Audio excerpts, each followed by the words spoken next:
Yang met kudasi, yang met kudasi, Bang Yamet para kedasi. Di video kali ini, kita kembali belajar pada tema 4, subtema 3, muatan pelajaran, ilmu, pengetahuan sosial. Kerjasama negara anggota ASEAN dalam bidang ilmu pengetahuan dan teknologi. Tujuan kerjasama ASEAN dalam bidang ilmu pengetahuan dan teknologi adalah untuk meningkatkan sumber daya manusia yang memiliki kualitas dan daya saing dunia. Berikut ini adalah contoh kerjasama negara anggota ASEAN dalam bidang ilmu pengetahuan dan teknologi. Kerjasama yang pertama yaitu Deklarasi Penguatan Kerjasama Pendidikan yang dilaksanakan pada KTT ASEAN ke-15 tahun 2009. 2. Kerjasama yang bertujuan untuk meningkatkan jumlah tenaga ahli ASEAN. 3.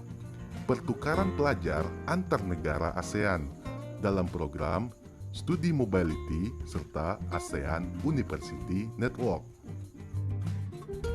Tujuan kerjasama ASEAN. Tujuan yang pertama yaitu mempercepat pertumbuhan ekonomi, kemajuan sosial, serta pengembangan kebudayaan. 2. Meningkatkan stabilitas dan perdamaian. 3. Saling membantu di bidang sarana-sarana pelatihan dan penelitian dalam bidang pendidikan, kesehatan, teknik, dan administrasi.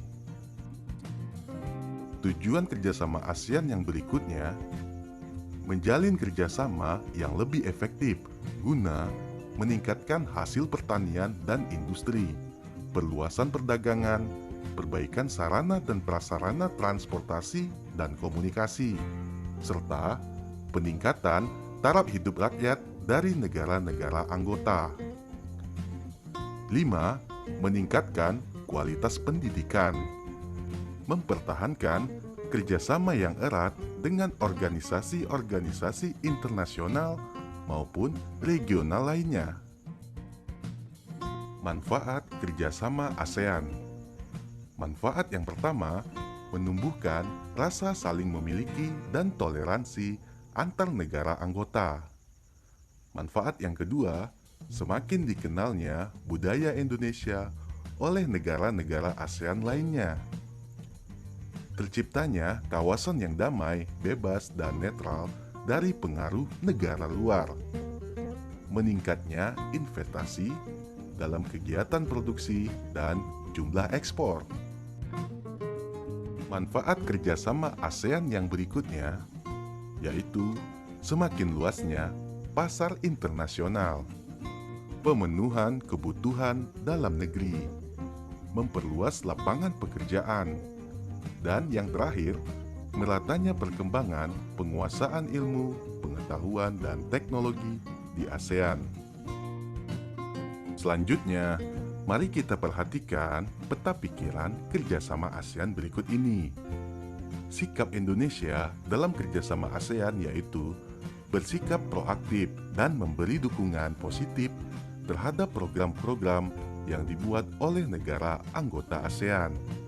Sikap yang kedua, bekerja keras dan mau menerima perubahan dalam era globalisasi. Sikap yang ketiga, menggapai cita-cita dengan giat belajar untuk menghadapi era globalisasi. Dan tujuan kerjasama ASEAN yaitu mempercepat pertumbuhan ekonomi negara-negara anggota ASEAN, mempromosikan perdamaian dan stabilitas regional, kemudian meningkatkan kerjasama untuk memajukan pendidikan, latihan, dan penelitian di kawasan Asia Tenggara. Selanjutnya, contoh kerjasama di bidang sosial, yaitu menjalin kerjasama dalam menanggulangi dan mencari solusi tentang perkembangan penduduk di negara-negara anggota ASEAN. Manfaatnya, masalah perkembangan penduduk dapat teratasi. Contoh kerjasama dalam bidang budaya, yaitu menyelenggarakan program tahunan kunjungan wisata ASEAN atau Visit ASEAN Year. Manfaatnya, memperkenalkan objek wisata, budaya, kesenian, film, dan musik negara-negara ASEAN. Selanjutnya, kerjasama dalam bidang politik. Mengadakan pertemuan rutin Menteri Pertahanan negara-negara ASEAN. Manfaatnya, meningkatkan hubungan diplomasi antar negara ASEAN. Selanjutnya, kerjasama ASEAN dalam bidang iptek. Contoh kerjasamanya yaitu mengadakan pertukaran pelajar. Manfaatnya, sebagai ajang untuk mempelajari budaya lain dan menambah pengalaman.